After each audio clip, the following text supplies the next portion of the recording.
that Councillor Kewen's on Zoom, Councillor Johansson's on Zoom. I have this mover, I'll move it, and Councillor Cotter will second it.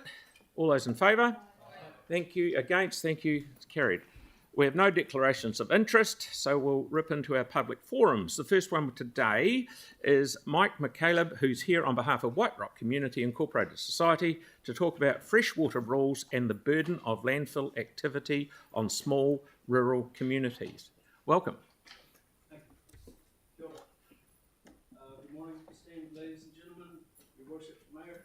Thank you for your time and attention this morning. My name is Mike McCaleb, and I'm the self-appointed unelected mayor of White Rock. You may or may not have seen me on the front page of the press recently or some other media. I didn't welcome this intention. I'm naturally very camera shy.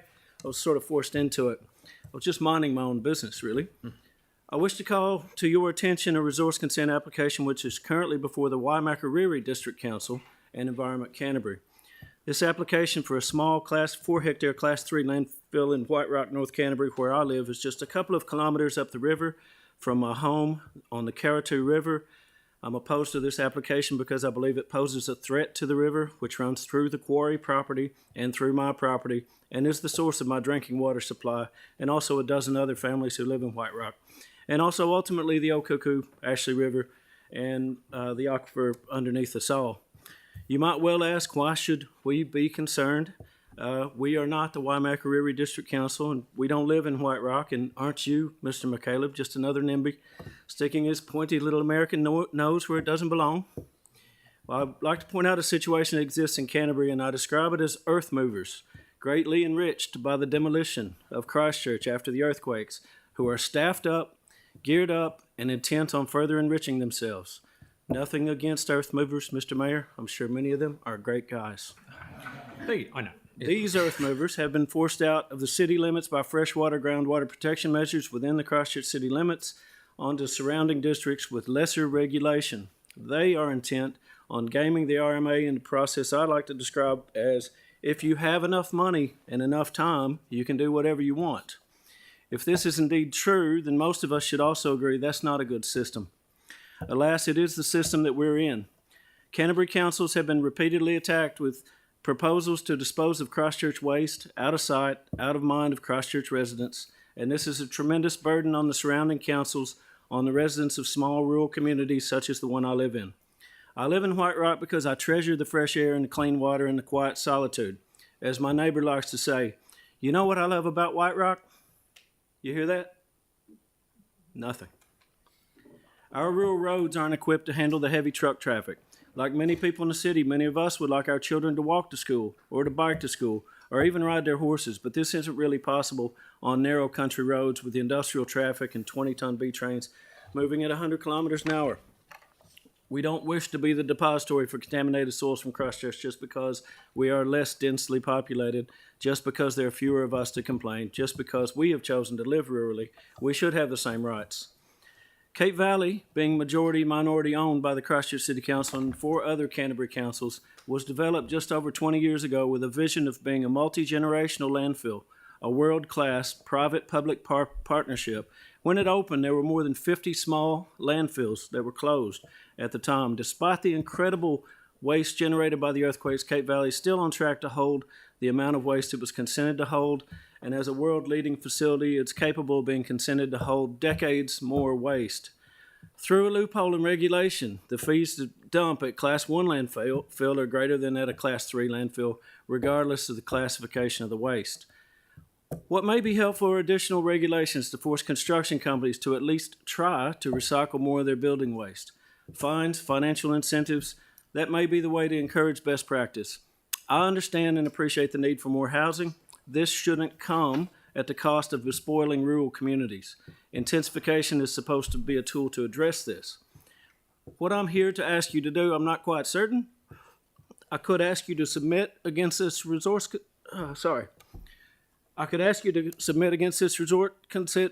consent proposal individually or as a group, and I am asking you to do that. But I'm also asking you to consider the impacts of these rules made for the city limits, which impact rural communities, and I'm asking you to consult and work closely with the surrounding councils for practical solutions to Canterbury-wide problems. If this waste has been determined to be a threat to the health of the Christchurch aquifer, it is no less a threat if it's trucked 40 minutes out of town, and the transportation only exacerbates the cost of the environment. The water I drink is no less valuable than the water you drink. I appreciate your time. I request that you consider opportunities to support our cause.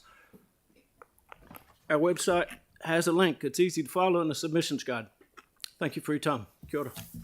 You must have practiced that because it's dead right timing. So thank you very much. That's very enlightening. Thank you. Thank you for your Tom. consideration. It has certainly been talked to us by Waimakariri already. Great. Thank you. Great to know it. Thank you for your time. Okay. Thank you. We'll now hear from Dominique from the Laura Ferguson Brain Injury Trust, who will talk about the work the Trust has been doing and the increasing demand for their services. Good morning. Tēnā koutou katoa, ko airahi ingari, te whakapaparanga mai ingari, ko otatahi te whenua tupu, ko otu tohu kai te kāinga. I'm going to take my glasses off. Kei whakarapo o e noho ana, ko Dominique o tēnā tātou katoa. Kia ora, sorry for fumbling that somewhat. And thank you very much for having us here today. Catherine Jones, our wonderful CEO, sends her apologies as she's unwell and she's asked me to step in for her. The Laura Ferguson Brain Injury Trust was established in Christchurch in the late 1970s as a result of Lady Laura Ferguson, the wife of the last British appointed Governor-General to New Zealand. When she visited rest homes around the country, she noticed that there were a lot of young people with disabilities living in aged care facilities, and she thought that there must be something much better available for them and more age appropriate. And that is how the Laura Ferguson Brain Injury Trust was established here. There are two others, one in Wellington and one in Auckland, and they're all separately run. What surprised me when I joined the Trust was the prevalence of traumatic brain injuries, and most particularly that 50% of the people who experience traumatic brain injuries are young, aged between 15 and 34. The causes, of course, are myriad, but what is most important is the impact of traumatic brain injury. For people, can be horrendously long-term, but most particularly concerning is the level of prevalence of traumatic brain injury on young people who are in our youth justice system, and also those who are impacted by domestic violence. Strangulation causes traumatic brain injuries. Our job is to help people on that road to rehabilitation. So post that primary healthcare intervention, we help them with everything from learning to drive again, transitioning back to work, how to live well, their best life, and as independently as they possibly can. We also run a social enterprise, Can Do Catering, and I'd like to thank the council because you're clients of ours. We have 11 staff members at the moment working at Can Do who have suffered traumatic brain injuries, so we help them transition back to work. We do believe, we do believe that we are well aligned with the council's strategic priorities. I'm now going to share with you a short video that gives you a better sense of our work, and I'm hoping your technical people can help with that.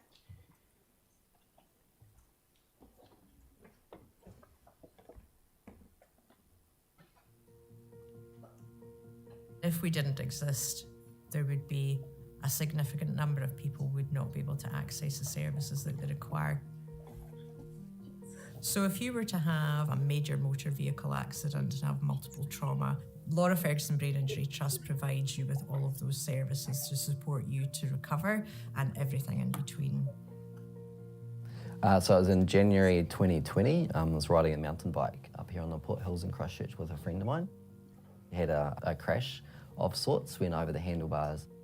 I had bruising and bleeding on my brain, mainly to the frontal lobe and the rear of my brain as it rocked around when it impacted my skull. The outcomes of that were I had a lot of photosensitivity. My cognitive skills were really poor, so that was down to walking, talking. I had trouble making decisions, understanding complex pieces of information. I've had a lot of interactions with the Laura Ferguson teams. They took the time to understand who I was pre-accident. So I guess in a way I felt quite lucky that I had all of those people wrapped around me. Our team of 240 specialised staff work together to provide community-based rehabilitation and support clients in our 24-hour residential care homes with specialised therapists, support and education and activity programmes. I was riding my horse at home and she slipped over. I was knocked out straight away. I was in a coma for 30 days. The Laura Ferguson Brain Injury Trust helped me massively, and I just can't express my gratitude to everyone that helped me out, because my life would not be the same as it is right now. It's just so invaluable that we have services like these guys and what they do. They don't just help people get their lives back to normal, but they help people's families. And I don't think you could put a price on that at all.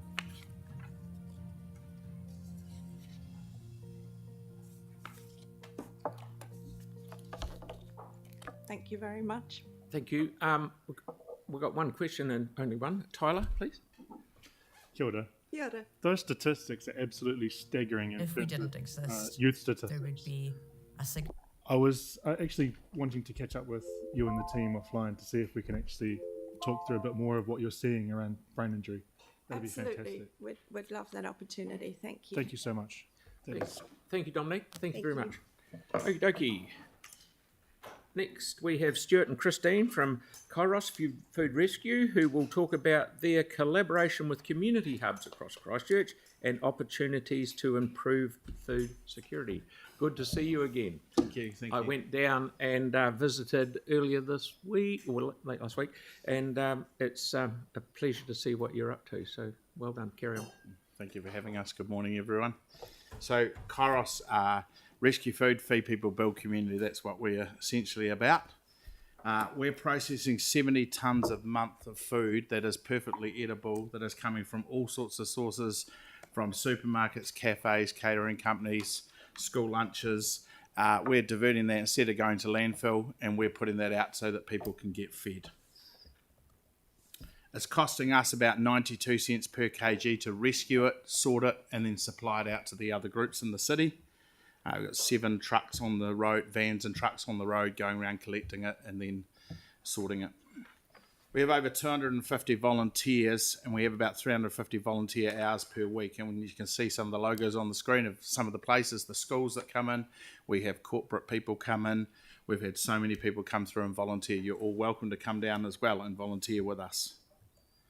We have 150 people come to our free store, so that's the Chewham Street facing end. And if you drive down Chewham Street now, you'll see a wonderful mural that is getting painted on that building.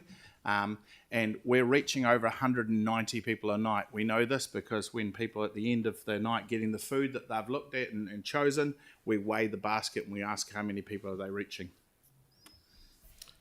We help feed the recipient and those in their house for today. We are not a food bank. That is one of the differences about us. They're getting about a supermarket basket worth of food. That's approximately $80 in value. And as I say, we're reaching over 190 people a night with that food. So quite different our free store end from the bulk food distribution at the other end of the building if you've been to see us. We're supplying over 59 food banks regularly across the city, and this has doubled since 2023. And obviously there's reasons why that's happened there. We actually are reaching 75 groups, but some of those are one-offs or just school holiday programs and things like that. So it's quite a wide reach of food. There's a lot of the places that we have dealings with regularly on a day-to-day basis. You'll recognise a lot of the logos up there that we do reach and support with food that then helps the people in those communities around them. So, community-led approach to food sovereignty through existing collaboration. We want to work with all the food banks, and there is the Christchurch Food Bank Network, which has been going for a long time. It was working really well after the era of COVID. We still meet regularly. We want to work stronger with them to make food sovereignty better in Christchurch. Christchurch is one of the easiest places in New Zealand to get food if you need it, if you're hungry, but in some ways there's too many groups doing it. and are people double dipping? What's the need versus demand? There's lots of questions that have to be answered and talked about there. We've recently just had an annual event. We're going to be doing it more, bringing people and corporate and community partners to support food and food sovereignty. And we had a fantastic night. You would have seen in the press where we were at the Shadow on the Park. A lot of people came and supported us. And this morning we just had the trolley dash that was an auction item at Woolworths at Hornby. So that'll be in the media today as well. So our strength is the trusted relationships with partners to transform communities through collaboration. That's probably what I'm most passionate about, is actually working together. We want to be a hand up to people, not a hand out. What does that mean? Well, just putting a table out of food and letting people help themselves and people keep coming back, that's just a hand out. A hand up is when we work with other agencies and people can get the support around them so that they find themselves not in a place needing this food. That's it. So that's essentially who we are and what we do. I'm well under the time there, Mia, so love to take some questions if anyone's got questions. Andre? Actually, very curious to know how much the trolley dash went for at auction. Yeah, it was over $1,000, and they got $1,700 of value. It was right. They were very strategic in their dash of what they grabbed. They mapped that stuff out. I think about this a lot. Yeah. Nice work. Thank you. Victoria? Thank you. One of the issues we face with people who find themselves in this position often is that actually they don't know how to cook or what to do with your food. And so they're looking for ready-made, easy options. Do you engage with other agencies and have some education programs around learning to make meals from scratch? Yeah, so there's a lot of recipes out there, but one of the honest problems we're finding is a lot of people living in their homes with no power. And so they might have access to food, but they haven't got access to power. So that's part of the food sovereignty. We do collect food from... we do a lot of work with the supermarkets, for example. In one supermarket, we found out that they were taking the breast off the chicken and shredding it and discarding the rest of the chicken. We now, through working with that supermarket, collect that food.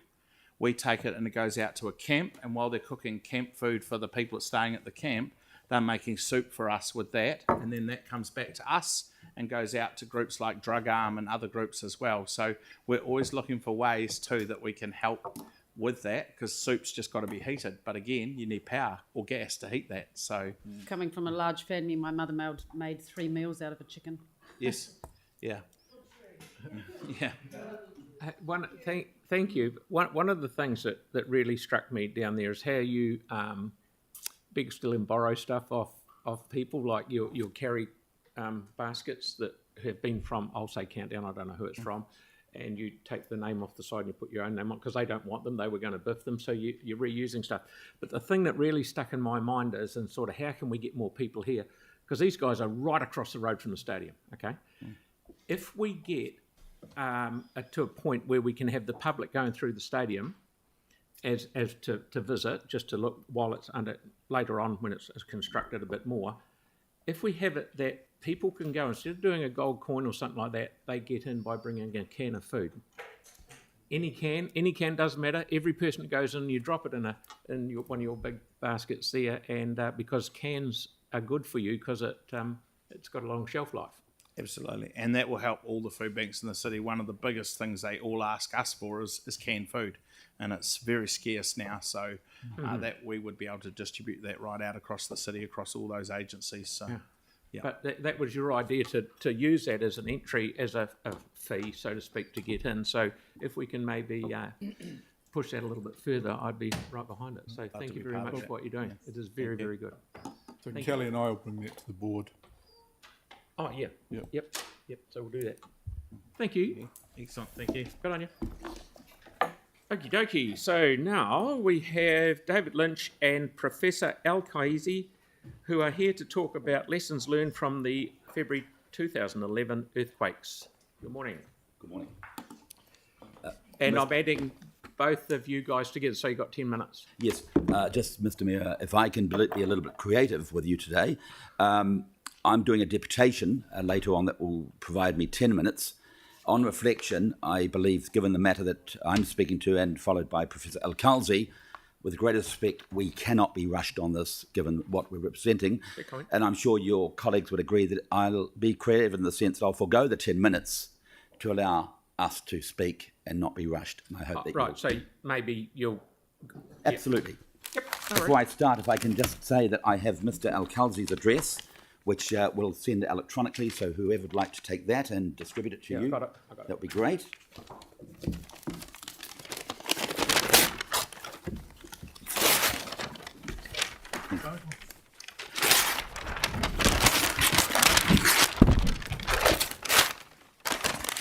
And this is for your lounge, sir.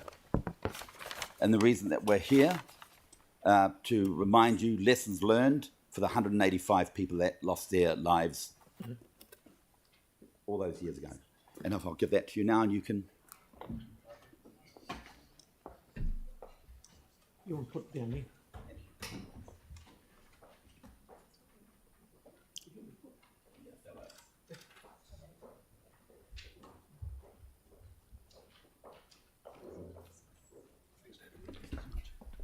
We have a video that we'd like to, I'd like to share with you now to set the scene as to why I'm here, which is to reflect on the last nearly 14 years from the earthquakes, and then Professor Manuel Khalzi will speak specifically about a concerning observation he saw recently. So if we could show that video, thank you.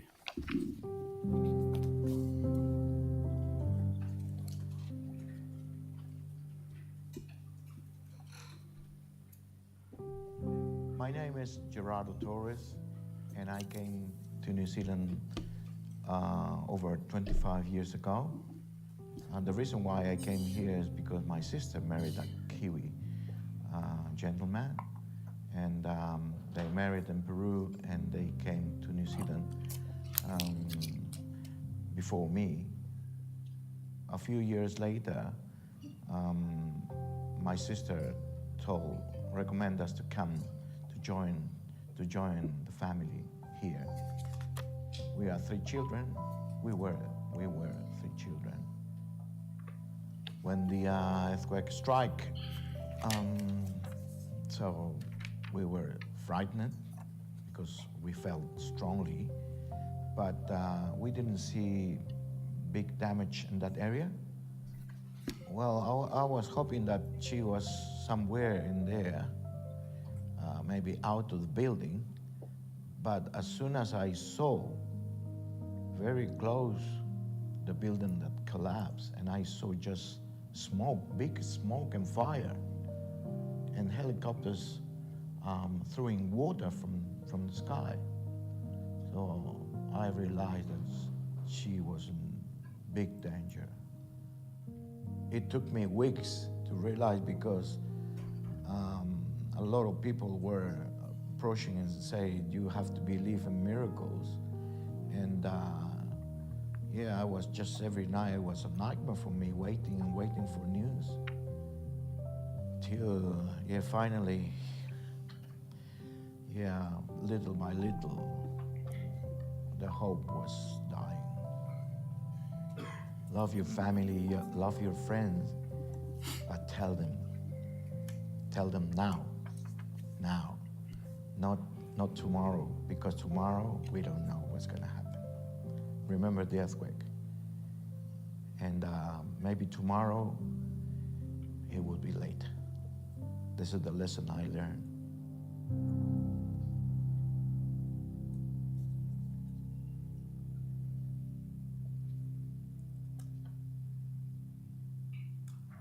Thank you, and good morning. My name is David Lynch. I'm here today as Director of Momentous Public Relations, and also, more importantly, in support of the CTV families, who I've been assisting over the last 13 or so years. And joining me is Professor Al-Khalzi, the spokesperson for the group. He will follow my address with a specific issue that he's identified that he felt was critically important to raise today.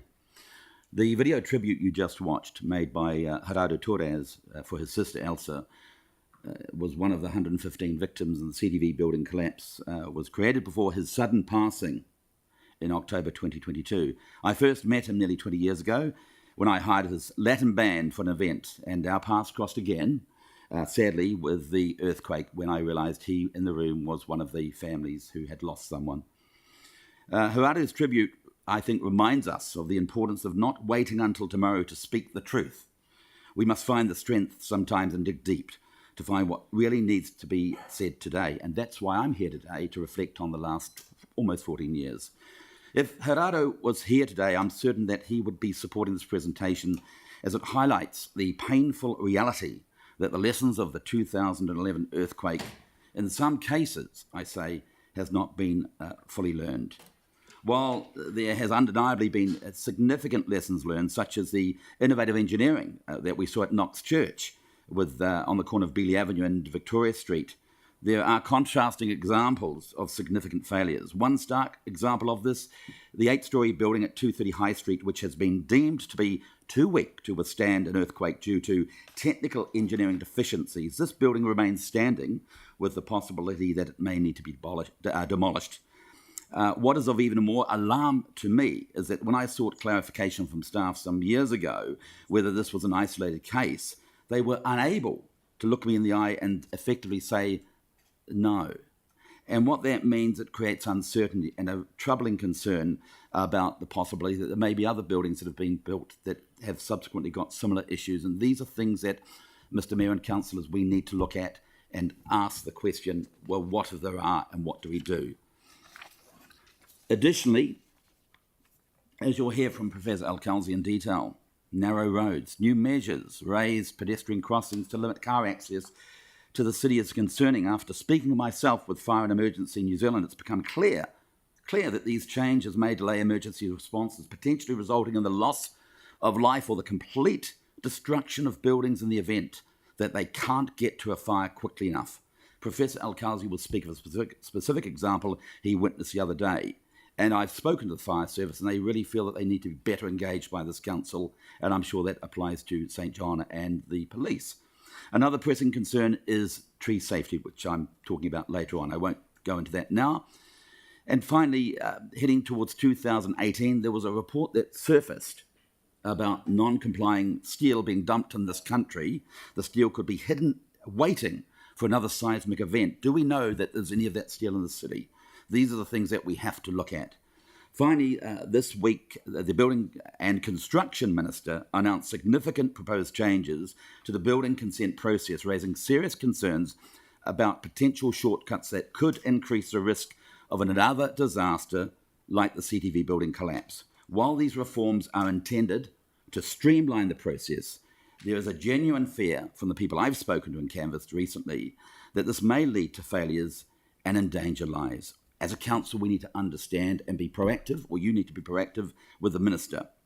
To address the pressing concerns that I've just touched on, number one, a thorough structural audit. The council must immediately disclose to the public where, in fact, 230 High Street, is it an isolated example or part of a broader structural issue? The fact that the 8-storey building has been found too weak to withstand an earthquake due to 10 technical engineering deficiencies is deeply concerning, especially given the potential risk to public safety. Equally alarming is that, as I've said, several years ago I spoke to staff and they could not give me an answer that it was an isolated example. That should be of concern to you all.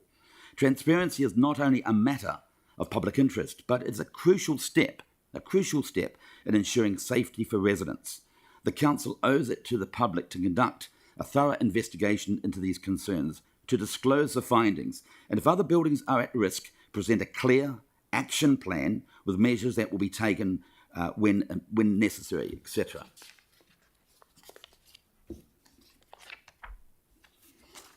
The consenting reforms. The council should, as I've said, advocate for careful review of the proposed building consent reforms by the national government. While streamlining the process is important, safety should never be compromised. We learnt that from CTV, and lessons must be learned. The council must push for the safeguards to ensure that any changes do not lead to shortcuts that could endanger lives.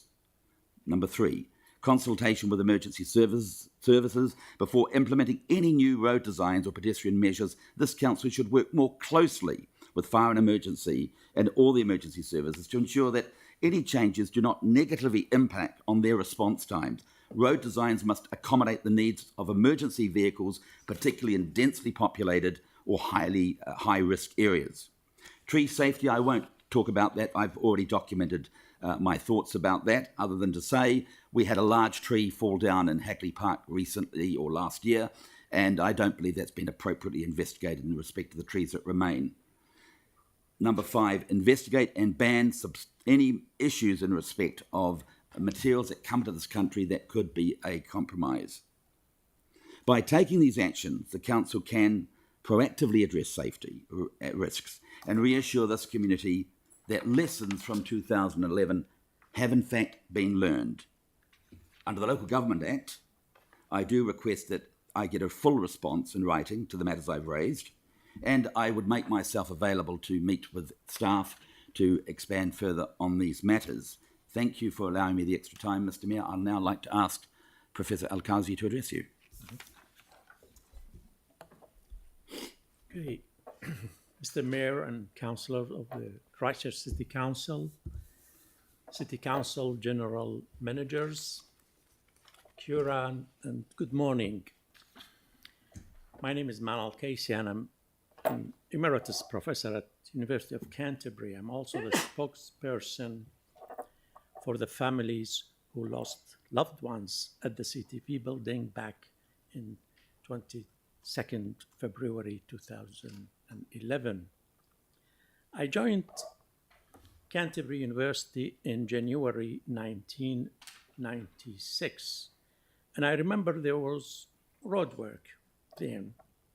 And I retired 2 years ago, and there was roadwork going on around the university. My understanding, there's going to be more roadwork till 2026. Roadwork is essential to maintain the integrity and safety of our roads. The city must have definitely put significant effort and spend millions, if not billions, on roading since the earthquake.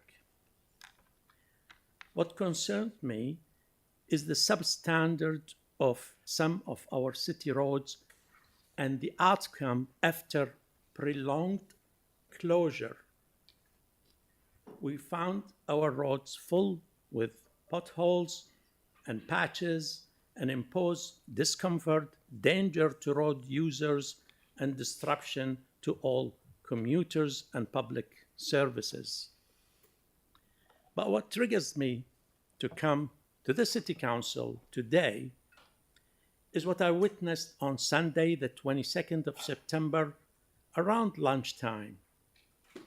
2 fire engines on Durham Street, opposite to the River Market, sounding their siren and cannot move because of the heavy traffic and narrow roadings. The firemen started to sound their horn out of desperation with no or little outcome. It looks that we have actually choked the city center of Christchurch. The situation immediately reminded me with what happened on the 22nd of February 2011, when we experienced total chaos, disorganization, and no coordination between the essential life-saving services.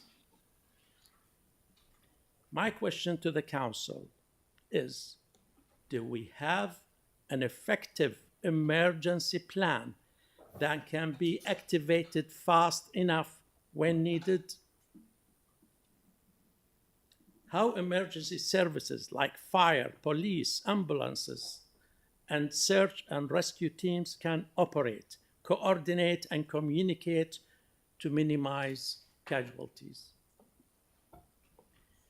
Our city is prone to earthquakes, and that is a fact. We have to be prepared. We should have learned from our past experience and ensure the city will perform much better to save lives in case of any natural disasters. Thank you for allowing me to address this council. Thanks very much. Thank you, Professor. We've got Jake, got a question? Thanks, gentlemen, for coming in. In your conversations with FENZ, have they been able to produce any stats or proven statistics about what the delay they're now facing on certain routes That is available if you wish to Google it. It's there. It's international. It's shown that every time you have a fire appliance gear down and have to gear up, it's that they've got internationally the stats. I'm surprised the council staff haven't looked into that, but it's a significant issue. And there are, look, don't get me wrong, there is a place for road calming when it comes to kiddie safety. Because that's the other. But I know on our own street, we're a main street where St. John take patients to the Burwood Spinal Unit. Can you imagine now going over that bump? That creates a problem for them. We see the police having to slow down, but the fire service, they're heavy trucks. They have to gear down.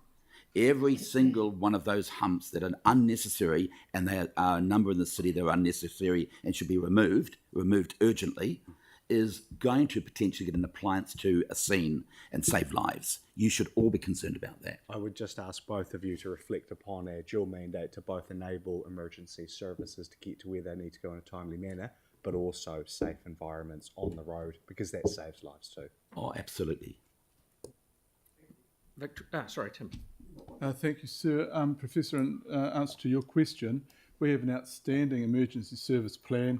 We have an emergency service precinct next to the court building where they are all put together. They work very closely together, and the plans are outstanding and country leading. So just to reassure, but an emergency is an emergency and a crisis is a crisis, and we do the best we can. But I think we have an outstanding team there, and you can be rest assured that they are the best in the country.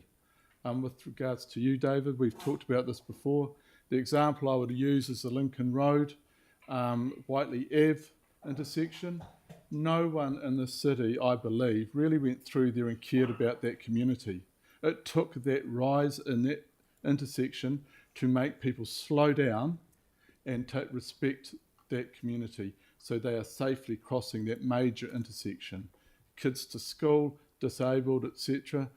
It was just a nightmare beforehand. Yes, there are counters to that with emergency services, but as Jake said, that the accidents kill people.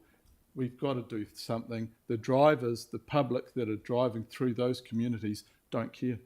They really don't. We have to do things. And that community has really, really prospered with that rise. I remember listening to John McDonald and a woman from Governor's Bay. They were laughing when she said she hit it and actually got airborne. And John McDonald laughed as well. I mean, who can drive through that fast through a community? Yes, there are negatives, but there are also positives. Look, with great respect, I understand and respect what you're saying, but tell that to someone that's waiting for that fire appliance that's been hit by a drunk driver in a car, and that fire appliance is a lot slower because of humps that are unnecessary. So there is a balance. I'm just asking the council to take that into consideration. Yep, got Tyler. Kia ora, gentlemen. I'd like to acknowledge both of you for coming in. Thank you so much. I'm going to steer away from the road safety stuff, and I want to just elaborate on a couple of the points that you've raised. And the first one is around the building consent reforms. Yes. If you're across it, it's okay if you're not. But is there anything that you're welcoming of the national government? Look, at this stage, it's happened rather quickly, and I'm going to be personally engaging the Minister through a professional capacity. So at this stage, I've raised basically an initial comment, which will require a more informed consideration. No worries. And the next question is around the substandard steel. Can you elaborate a bit more on that? Well, I understand there was an example in the Britomart where there was a derailment, and when they examined the steel, it was imported steel. Fortunately, the derailment was a minor matter. No one was badly injured, but we just don't know where potentially steel that shouldn't be considered, steel that may well not be compliant and able to respond in a time of a seismic event like we've had in Christchurch. I just think we need to realise that it's here, and it's a little bit like the leaky homes. It's there waiting to cause a problem potentially, and needs to be understood by this council. Okay, so the locally produced steel obviously will be compliant. Oh, look, here in New Zealand, the question mark around job. Internationally. Yes, I think it needs to be looked into. Okay, thanks. Thank you. And lastly, Celeste. Thank you both for your presentation, and thank you, Professor, for coming in. And I appreciate the feedback you're providing us and the questions you've given us, and I assume that we'll be able to come back with some more specifics around that emergency response plan, in addition to the response from Councillor Scandrett. I just had a question because there was 2 points there around the narrow road markings, but you also mentioned heavy traffic was the other concern. Well, probably one led to the other. But in general, it happened on the 22nd, lunchtime, kind of immediately reminded me of the 22nd of February, 2011, and how the city was really in total chaos. But I mean, I'm pleased to listen and understand that we are better prepared, and this is why I am here, just to ask you, please be prepared. I mean, only yesterday we had a magnitude 5 earthquake in Sweden, so it will happen, unfortunately, and we just have to be prepared. We just have to make our city safer. Thank you, Pauline. I just want to reinforce what Councillor Tyler Harrison-Hunt was saying. I thank you for raising the building consent changes that are proposed. We're going to be asked for feedback on that, and I think you've pointed out, reminding us we have two very good examples here where there were issues with buildings, and I think that when you're looking to streamline and find efficiencies in these things, you've also got to be very careful to make sure you get it right, so we can actually use this as well in our feedback. So thank you very much. Okay, so I'll just wrap it up. Thank you very much, guys, for coming in. I do agree with you that there are some raised platforms and lumps that are not necessary. It's not all. It's not blanket all. But I understand, and you've agreed to that. So we've just got to, I think, talk to the foreign emergency, talk to the others, and say, well, which are your worst ones? Which are giving you the most grief? Because we seem to be mad keen on still chucking them in everywhere. So we'll see how we go. So thank you very much for coming in.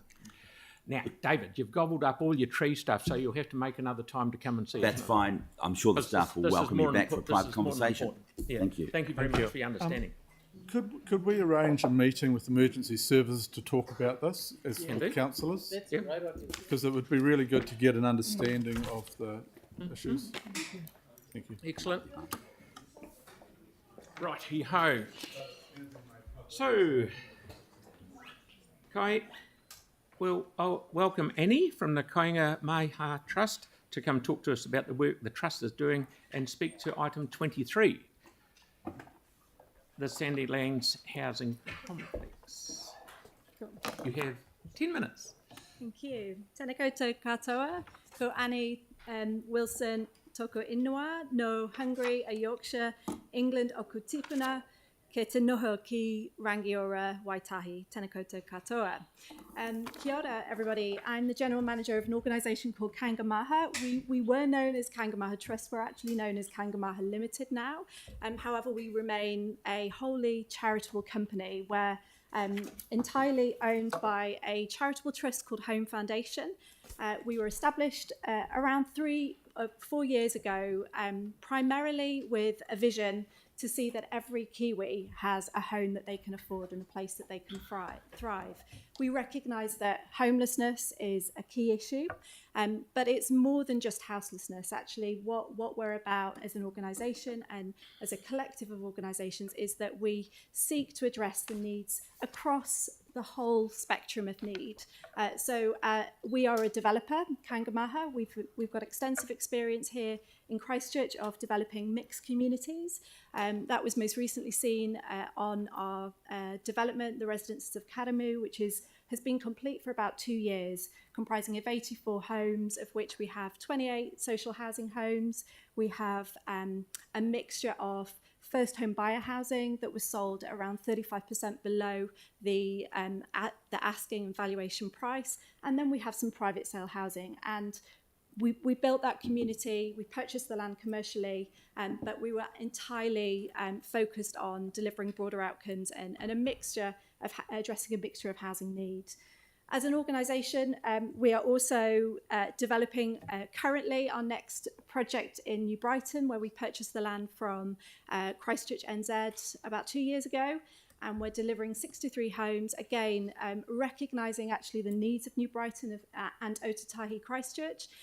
But but recognising actually we need a different tenure mix. So in New Brighton, we're delivering a mixture of affordable rental housing, so housing that will be leased and rented at a discounted rent, enabling those working whānau who are integral to the success and economic regeneration of New Brighton to actually have a home that they can afford. We've got a mixture of progressive home ownership as well, so where we provide genuine pathways for affordable home ownership. We'll be selling the homes at 65% of the market value, enabling whānau to have access to home ownership who have a lower income and would not otherwise be able to afford a house. And we also will be providing some market sale housing because we need housing for those that can afford to meet their needs as well. As an organisation, we are absolutely committed to delivering housing that addresses needs. So unlike a conventional approach to most developers, we're driven by very different metrics. Our success and return, if you like, is quite different. We work in a commercial sphere, so we have to make our projects stack. However, our bottom line is a little bit different. We have what we call a three-tier bottom line. We think about people, so taking a people-centered approach, thinking about the community, how we actually respond positively to local need, engage and collaborate with the local community to drive actually longer-term outcomes than just the activity of being a developer and building homes. We also think about the planet. So a key part of what we do, construction, as we've heard earlier, has a big impact on the environment. And so as an organisation, we're absolutely committed to reducing our carbon footprint. We build our homes to a minimum of Home Star 7, but also seek to target at the very least 80% deviation from landfill during the course of the construction as well.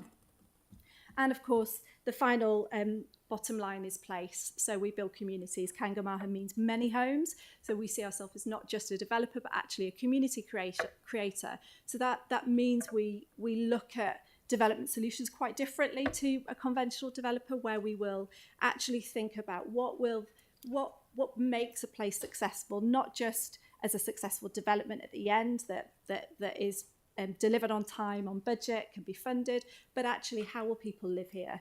How do we need to design the open spaces and the shared spaces to ensure that we're driving and enabling community cohesion rather than the opposite?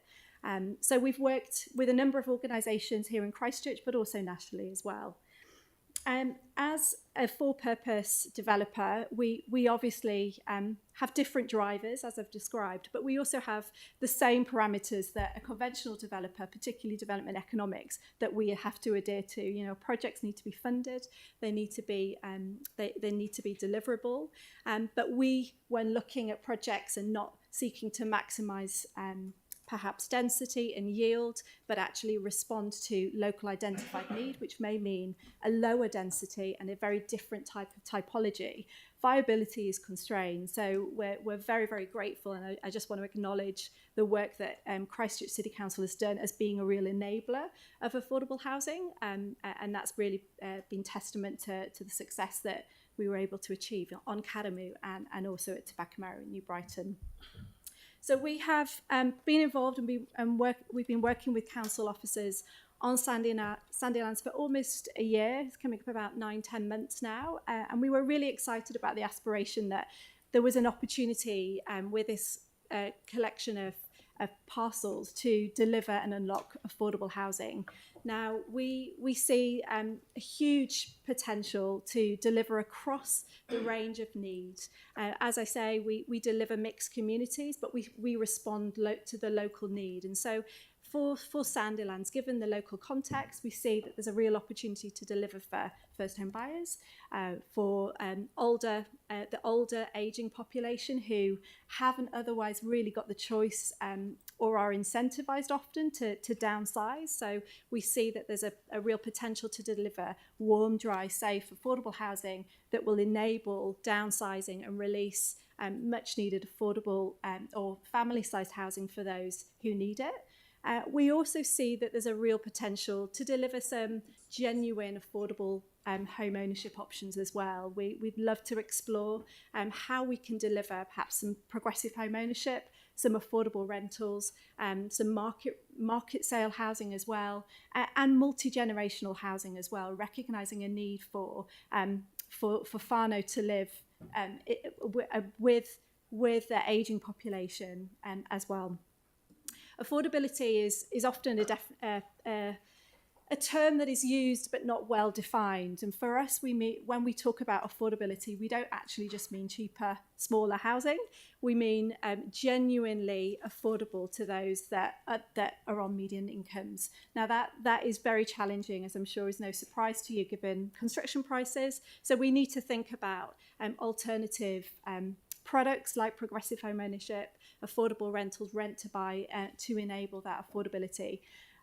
And also, we also think about affordability not just in the terms of how affordable is a house to rent or to purchase from that initial outset, but actually thinking long term. So thinking about how affordable will that home be to run, to heat, to operate, and what are the actual indirect costs of poor quality housing on health, education, and connection as well. So that drives different behaviours, different choices for us. As I say, we deliver to Homestar 7. We've seen the success and the benefits that Homestar 7 and a more enhanced home has on people's lives. And so these things cost a little bit of money and make us work really hard on our projects. But we're excited to be working with Christchurch NZ and exploring the opportunity to partner to enable more affordable housing to be unlocked. And I thank you for the opportunity today to talk to you. Okie doke. Thank you. That's very good. Tim, please. Yeah, thank you. Thank you for what you're doing. It is amazing. One of the areas that seems to fall through everybody's gap is the wraparound service for those people, whether they're homeless or whatever, that could have head injuries, could be drugged or whatever, that they almost like a group of bed sits that are secured and have, for want of a better term, a minder or a caregiver and I think models are like 6 units and they are looked after with the 7th unit being the minder, etc. No one seems to be looking at that, and that is an area that's missing at the moment. Have you ever looked at that, or do you know anyone that's looking at that? We haven't looked at that. That's not to say that we won't look at the spectrum of need. And as I say, Councillor, we actually look across, firstly understanding what is the identified need and how can we deliver that. Often that requires us to partner with operators who have the specialist skill to provide the wraparound services, and particularly where there is a complex need. We have as a collective, as I mentioned, we're part of Home Foundation Group, which is an ecosystem of organisations, one of which is an organisation that we've recently established called Te Wawata Kainga, which it has the function of providing the landlord function, if you like, the property manager, and they do a huge amount of work actually to bring community and to work with agencies who have that specialist understanding of providing the care and support. We're doing that actually at Karamu, where we've got community housing, and we're going above and beyond just the function of a landlord, but actually engaging the community, signposting them to services, whether that's tackling worklessness, improving family cohesion, responding to a multitude of issues. So it's something that we can look at and consider. Well, thank you very much. Thank you very much. And lastly, Sam, please. Yeah, hey, thank you very much for coming in. And we'll obviously get to the paper later on your one. You made an interesting comment, which I thought was really good, around buying the land off Christchurch NZ for the new Brighton development. And I guess the concern I've always had is that almost the more hands that are on something, the more it costs. And you've talked about affordable housing. Do you sort of see our role as someone that actually can enable development by releasing our excess land to organisations like you, commercially, but in a sense that will actually help drive sort of the problems you're trying to fix? Is that sort of the way we can help the most? It's definitely one way. Land costs are absolutely a material consideration for us and can also impede our ability to deliver genuine affordable housing outcomes. I think there are huge opportunities for the council to play an enabling role, and I understand that Christchurch City Council, as well as more broadly Greater Christchurch, are thinking about that enabling role, which we're really encouraged and have been supportive of. I alluded that on Kadamu, we were able to deliver a mixture of tenures in, and that was largely due to the enabling mechanisms that you already have at play, one of which being the development contributions rebate, which we welcome. I feel that there is an opportunity for that to be extended to also enable not just the acute needs, i.e. social housing, but also affordable home ownership, whether that's progressive home ownership, because a lot of these products do require an equity hold-up that has presents a challenge in terms of development economics. Reduced land or free land or partnering to look at return on land a bit more patiently are definitely mechanisms that public organisations should be considering to drive those affordable housing outcomes. Mary, it'd be good to get just a piece of work done around, that concept of we add more costs the more people are involved. And actually organisations like this seem to deliver. One question quite well. from So me. can we pick that up? You touched on Homestar 7. Is that what the ones in Beresford Street are?